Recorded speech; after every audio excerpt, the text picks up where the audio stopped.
Well, good evening, everyone. Okay, wait a minute, let's try that again. This is supposed to be a celebration, right? Good evening, everyone. All right. It is really, truly an honor to be here before you to speak about a man that has not just been a mentor, but a guiding light in my life, Judge Terry Hatter.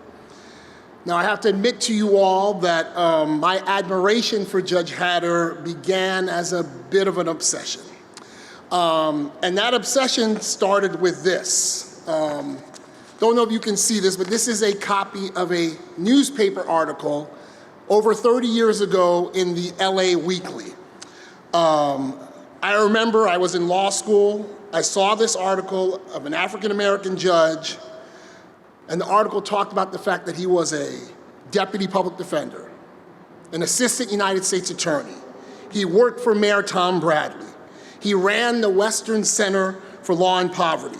He was a Superior Court judge and now a sitting district court judge.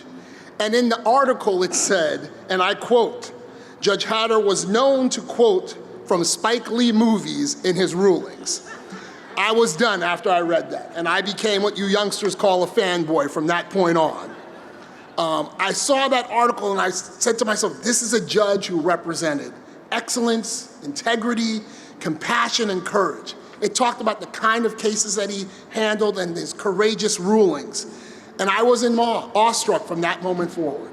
I literally said to myself, this man is the Michael Jordan and the Muhammad Ali of the judicial system. He was the GOAT, simply plain and put. I was so inspired by that article that I actually cut it out, and I actually have it to this day in a binder. I brought a photograph to show you. It meant so much to me, and it was a sign of inspiration for me. But I never thought in a million years that after reading that article, I would have the opportunity to not only meet, but to become mentored by this incredible human being.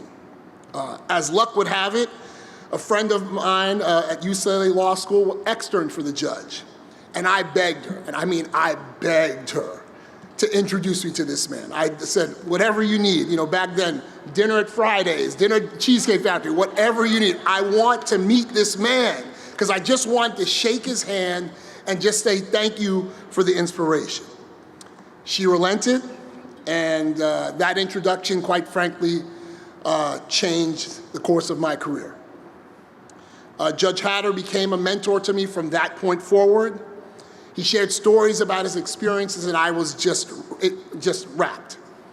He seemed excited that I was going to start my career as a public defender, and he later urged me to apply to be an assistant United States attorney, where I worked along with Ali Mayorkas. And when I was fortunate enough to get that position, I jumped at every chance to appear in front of him and try cases in front of him to show him that I was worthy of his mentorship. And when I didn't have a case, I would come and talk to him, seek his mentorship and guidance. I valued Judge Hatter's opinion so much that every career decision that I've made, I didn't do it unless I had spoken with Judge Hatter, sought his counsel, sought his advice. And since I'm amongst friends here, and I know you won't tell this part of the story, Judge Hatter, at times, would volunteer me to do things as well. I'll never forget, I was fortunate enough to serve as the United States Attorney, and his assistant, Chris, called me and said that the judge wanted to see me. So I went downstairs in the courthouse, and after exchanging some pleasantries, Judge Hatter handed me an article. It was in the Daily Journal, and it talked about the retirement of a district judge in the Northern District, and how with his retirement, the number of federal judges of colors was rapidly dwindling. And then he gave me that look that I think Hallie mentioned earlier. That look that had no words. He just looked at me and basically said, you know what to do. And the rest, you would say, I guess, is history. I share these stories and these anecdotes with you because I know they're not just unique to me. This is who Judge Hatter is. It's in his DNA. His wisdom, his mentorship, his support have touched countless lives. There are countless lawyers here in this room tonight and throughout our region and throughout the country that have made significant and indelible imprints on the communities that they serve, largely because of Judge Hatter's mentorship and his guidance and his inspiration. In many ways, this event tonight is emblematic of that. As you heard, Judge Hatter was at the forefront of the creation of this organization with Judge Dorothy Nelson. This organization that was a guiding light to looking at conflict resolution in a different way, looking at how you could resolve disputes outside the courtroom. And over time, WOJC has grown to help communities learn about conflict resolution. They've created programs at high schools. You heard the wonderful stories from the folks at Inglewood High School at the Dream Center, teaching youth that disagreements can coexist with dignity and respect. Judge Hatter, in many ways, this is your baby. And the imprint laid by you and the founders of WJC has and will continue to better communities for many years to come.